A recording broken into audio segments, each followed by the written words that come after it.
ஓட்டு போட்ட மக்கள் அத்தனை பேரும் மெட்ராஸுக்கு வரணும். எந்த வேலை நடந்தாலும் நீங்க வரத்தான் செய்யணும். என்ன காரணத்துக்கு அமைச்சர் பதவி கசாரையில உட்கார விடாம அடிக்காங்கன்னா என்ன காரணம்? முதலமைச்சரை ஆக்க விடாம அடிக்காங்கன்னா என்ன காரணம்? அது காரணம் தெரியணுமா? இவ வச்சிருக்க ஊழல் வெளியில தெரிஞ்சிருமனு இவங்க அப்படி செய்தாங்களா? இவனும் 5 வருஷம் ஆண்டு பாக்கட்டுமே. இவன் நல்லது செய்யாட்டா இவனும் இதே படிதான் ஆக போறான். அவங்க எனக்கு புரிஞ்சுக்கிடவே மாட்டாங்க. புரிஞ்சுக்கிடணுமா?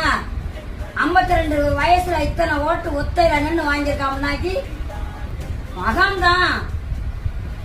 மகன்தான் விஜய் என் மகன்தான் இல்லன்னு நான் சொல்லல. இருந்தாலும் நாட்டு மக்கள், தமிழ்நாட்டு மக்கள் மொத்தம் ஓட்டு போட்ட மக்கள் எல்லாரும் நீங்க வரணும். எல்லாரும் போகணும். தமிழ்நாடு மொத்தம் மெட்ராஸ் போய் இறங்கணும். இறங்கினாத்தான் அதுல உள்ள வேலை என்னன்னு தெரியும்.